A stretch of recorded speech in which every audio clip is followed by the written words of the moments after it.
جماعت اسلامی جو عمل میں آئی ہے سیاسی میدان میں، اس پر بات کرنے کے لیے آج ہم نے زحمت دی ہے جماعت اسلامی کے امیر جناب سراج الحق صاحب کو۔ شامی صاحب، اب اس سے پہلے کہ سراج صاحب کے پاس جائیں، 3-4 نقطے ہیں جو آپ کے سامنے رکھنے ہیں۔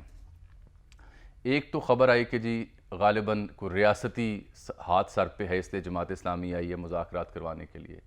دوسری افواہ یا قیاس رائے یہ نکلی کہ ٹریپ کرنے کی کوشش ہے پی ٹی آئی کو، 14 کی تاریخ گزر جائے۔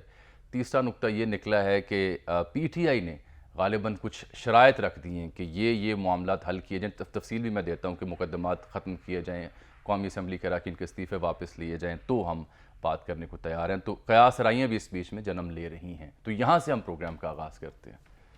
قیاس آ رہی ہیں اسے جی قیاس آ رہی ہیں تو ہوتی رہیں گی، اور خدشات کا اظہار بھی ہوتا رہے گا، الزامات بھی لگتے رہیں گے، ایک دوسرے پر تبرہ بھی کیا جاتا رہے گا، لیکن اس کے ساتھ ساتھ آگے بڑھنا ہے نا۔ تو اب تو سراج الحق صاحب نے جو کوشش شروع کی ہے وہ کہاں تک پہنچی ہے، کیسے وہ آگے بڑھیں گے، اسی سے شروع کر لیں۔ اس سے شروع کرتے ہیں، ان سے بات کرتے ہیں۔ جی السلام علیکم سراج صاحب۔ وعلیکم السلام ورحمۃ اللہ۔ جناب یہ بتائیے، جو آپ نے کوشش شروع کی ہے اور اعلان بھی کر دیا ہے کہ اے پی سی آپ کی میزبانی میں منعقد ہوگی عید کے بعد، تو کیا آپ پر امید ہیں کہ تمام سیاسی جماعتیں ایک دوسرے کے ساتھ بیٹھ جائیں گی؟ بسم اللہ الرحمن الرحیم۔ شامی صاحب، پہلی بات تو یہ ہے کہ حالات کی خرابی کا جو ادراک ہے وہ سب کو ہے،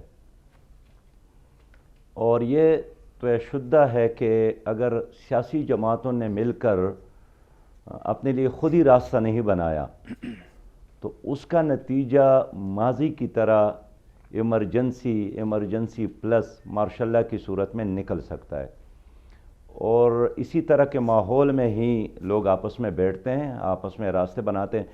اس پوری سچویشن کا نقصان سیاسی لیڈرز کو، پارٹیوں کو، وی آئی پی کو نہیں ہے، 100% نقصان ہمارے غریب عوام کا ہے۔ 6,500 روپے ایک من آٹا ہو گیا ہے، 282 روپیہ لیٹر، ایک لیٹر پٹرول بھی، اور 282 روپیہ ایک ڈالر بھی۔ اندازہ کر لیں، لوگ قطاروں میں کھڑے ہیں، ہماری تصاویر لوگ باہر دیکھ کر حیران ہوتے ہیں کہ ایٹمی پاکستان کو کیا ہو گیا ہے، زرعی پاکستان کو کیا ہو گیا ہے۔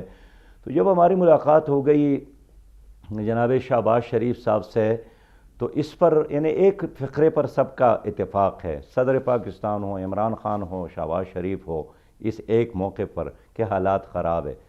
تو وہ اور ان کی ٹیم بھی چاہتے تھے کہ نارملٹی ہو، اور عمران خان صاحب سے بھی ملاقات ہو گئی تو ان کی ٹیم اور وہ بھی یہی سمجھتے تھے کہ ہمارے مسائل کا حل ہونا چاہیے۔ اب مسائل کا حل عدالتوں کے ساتھ اگر ہوتا تو اب تک حل چکے ہوتے۔ اسٹیبلشمنٹ آپ کے مسائل حل نہیں کر سکتے، وہ جب بھی مداخلت کرتے ہیں اس سے مزید خرابی در آتی ہے۔ اب راستہ ایک ہے کہ ہم آپس میں ڈائیلاگ کر لیں۔ اسی پر ہم نے شہباز شریف صاحب سے بات کی، اسی پر ہم نے عمران خان صاحب سے بات کی، اور اس پر ہم دوسری سیاسی اچھا سراج صاحب، یہ کر رہے ہیں۔ عمران خان صاحب ہوں یا شہباز شریف صاحب ہوں، کچھ عرصہ پہلے تک تو شہباز شریف صاحب بھی مل بیٹھنے کو تیار نہیں تھے، بلکہ یہ مطالبہ کرتے تھے کہ یہ معافی مانگے خان صاحب پھر بات کریں گے، اور خان صاحب کہتے تھے میں ان چوروں کے ساتھ نہیں بیٹھوں گا۔ تو ظاہری بات ہے یہ ثالثی آپ کے ہاں سے شروع ہوئی، تو پھر قابل قبول ان کو ہے یہ ثالثی، چاہے شہباز شریف صاحب ہوں یا عمران خان صاحب ہوں؟ ان کا رد عمل کیا تھا جب آپ یہ تجویز لے کر گئے دونوں کا؟ دیکھیں، دونوں سے ہم نے یہی بات کی کہ مسائل کا ایک ہی حل ہے، وہ الیکشن ہے۔ اب الیکشن کسی ایک سیاسی جماعت کی مرضی پر تو نہیں ہوگا، اس لیے کہ الیکشن کا کوئی سٹیک ہولڈر ایک پارٹی تو نہیں ہے، پی ڈی ایم اور پی ٹی آئی اور ملک میں اور بہت ساری سیاسی جماعتیں ہیں۔ تو اس کے لیے اگر آپ نے بھی ایک سرخ لکیر کھینچی ہے اور دوسرا بھی ایک ریڈ لائن پہ کھڑا ہے، اس کے لیے بہرحال اس سے ہٹنا ہوگا۔ اور پھر شروع سے ہمارا یہ موقف ہے کہ ایک پنجاب میں الیکشن ہو بھی جائے تو اس کا رزلٹ تو آنے سے پہلے ہی متنازع ہوگا۔ پھر کے پی کے میں الیکشن، کل میں کے پی کے میں تھا تو لوگوں کا یہی ڈیمانڈ تھا کہ پنجاب میں الیکشن کی بات تو عدالت میں بھی ہو رہی ہے، الیکشن کمیشن بھی اس پہ بات کر رہے ہیں، تو خیبر پختونخوا میں بھی تو اسمبلی نہیں ہے اور یہاں بھی حکومت نہیں ہے، اور ایک ایڈہاکزم کی بنیاد پر ہے، اور بالکل پورا صوبہ اس وقت جام ہے، نہ کوئی ترقیاتی کام ہے، نہ عوام کے مسائل ہے، نہ کوئی ایسا دروازہ ہے جس پر لوگ دستک دے اور ان کا مسئلہ. یہی حال پنجاب کا بھی ہے. تو میں اس لیے دونوں کو یہی بات ہم نے کنوے کرنے کی کوشش کی کہ راستہ الیکشن ہے. اب الیکشن کیسے ہو؟ تو اگر ہم نے کرکٹ کھیلنا ہے تو رولز پر اتفاق کو کرنا پڑے گا نا، کہ گراؤنڈ یہی ہوگا، تاریخ یہی ہوگا اور طریقہ یہی ہوگا. تو اس طرح الیکشن پر بھی ایک اتفاق تو ہونا چاہیے. تو میں یہ سمجھتا ہوں کہ نہیں تو پھر دونوں کا رد عمل کیا تھا؟ رویوں میں ہم نے ایک اس کا رد عمل تو یہی تھا کہ خود شہباز شریف صاحب نے بھی اس کی ضرورت محسوس کی. پھر ان کے ساتھ جو ان کے دو سینئر موسٹ لیڈر تھے ان کو انہوں نے کمیٹی میں بھی شامل ہونے کے لیے کہا. پھر خود عمران خان صاحب نے بھی ایک کمیٹی نوٹیفائی کی کہ یہ آپ لوگوں کے ساتھ مزید اس پہ رابطہ کریں گے تاکہ کیسے اس کام کو آگے بڑھا لے. تو آپ جو پی ڈی ایم کی جماعتیں ہیں ان سے فردن بھی رابطہ کریں گے، یا صرف شہباز شریف صاحب سے رابطہ ہو گیا تو سمجھیں گے حکومتی اتحاد سے رابطہ ہو گیا؟ نہیں، اس کے الیکشن کا تو پھر میں یہ دوبارہ کہوں گا کہ صرف پی ڈی ایم بھی تو سٹیک ہولڈر نہیں ہے، اور بھی پیپل پارٹی بھی ہے، ٹھیک، جے یو آئی بھی ہے، اور بہت سارے تو تمام سیاسی جماعتوں سے رابطہ ہوگا جو آپ پی ڈی ایم کا؟ میں ہیں یا پارلیمنٹ کے اندر ہے. ہماری کوشش ہے کہ تمام وہ پارٹیاں جو اس وقت پارلیمنٹ میں ہیں ان سے ہمارا رابطہ ہو جائے اور ہم اس کو کانے کر لے، ایک ایسے نقطے پر سب کو متفق کر لے جو سب کے لیے قابل قبول ہو. ظاہر ہے یہ کوئی آسان کام تو نہیں ہے. یہ تبھی ممکن ہے جب سیاسی جماعتوں نے جو موقف اختیار کیا ہے اس میں وہ لچک دکھائیں. اس لیے کہ ہمارا جھگڑا تو اس طرح نہیں ہے کہ جس طرح انڈیا اور پاکستان کا مسئلہ ہے. ہم تو ایک ملک ہے، وہ ہم سب کا ہے، ہم سب اس کے سٹیک ہولڈر ہے، ہم سب ٹیکس دیتے ہیں، ہم سب اس کے شناختی کارڈ ہولڈر ہے.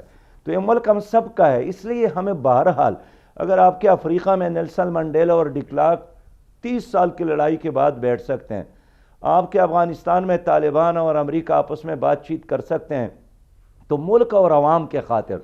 ورنہ شامی صاحب آپ دیکھتے ہیں وی آئی پی ہوتا ہے، ماشاء اللہ ہو، گرمی ہو سردی ہو، ان کا بینک بیلنس ٹھیک ہے، ان کی گاڑیاں چلتی ہیں، کاروبار ٹھیک ٹھاک ہوتا ہے، سیاست بھی کرتے ہیں، لیکن مسئلہ غریب عوام کا ہے. اب اس غریب عوام کو اس دلدل سے کیسے نکالا جائے؟ یہ تبھی ممکن ہے جب ملک میں اب نارملٹی اور انارکی کے بجائے نارملٹی ہو، اور آپ کی ایوان میں اور آپ کی عدالتوں میں ان ایشوز کی بجائے عوام کے مسائل ڈسکس ہو. آپ کے مد نظر کوئی وقت بھی ہے، ٹائم فریم بھی ہے کہ کتنی دیر میں یہ سب رابطے مکمل ہو جائیں گے اور یہ راہ ہموار ہو جائے گی؟ شامی صاحب، ایک تو درمیان میں عید ہے. ظاہر ہے عید ہر آدمی کے لیے، ہر خاندان کے لیے ایک بہت اہم ایونٹ ہے. تو اس کے بعد ہم چاہیں گے کہ ہم اس پہ آگے بڑھے. باقی لوگوں کے ساتھ ہم رابطے میں ہیں. تو عید کا ایک اور مصرف بھی ہوتا ہے نا، عید ملن کے بہانے ہی گلے لگا لیں.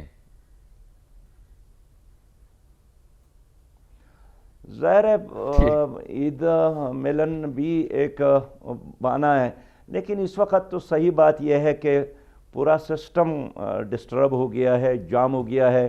لوگ عدالتوں کی طرف دیکھتے تھے، وہاں بھی اعتماد مجروح ہوا. یعنی شروع سے ہماری بدقسمتی تھی کہ اگر چیف جسٹس نے سوموٹو ایکشن لیا بھی ہے، پہلے تو ان سے کسی نے کہا نہیں تھا، لیکن بالفرض انہوں نے سوموٹو ایکشن لیا، تو وہ اگر فل کورٹ کا اجلاس کر کے ایک متفقہ فیصلہ قوم کو دیتے تو کوئی چاہتے یا نہ چاہتے، راضی یا ناراضی، لیکن سب اس کے پیچھے کھڑے ہوتے. ایک وہاں ججز ایسے تقسیم ہو گئے کہ ججز ورسز ججز. پھر ہمارے قومی اسمبلی ہے، وہاں جو حشر ہو رہا ہے، تو کوئی ادارہ ایسا نہیں رہا ہے. اب دیکھیے، اب سیاستدانوں کی مرضی ہے کہ ان کے مسائل اسٹیبلشمنٹ حل کرے یا ان کے مسائل وہ خود آپس میں بیٹھ کر حل کرے.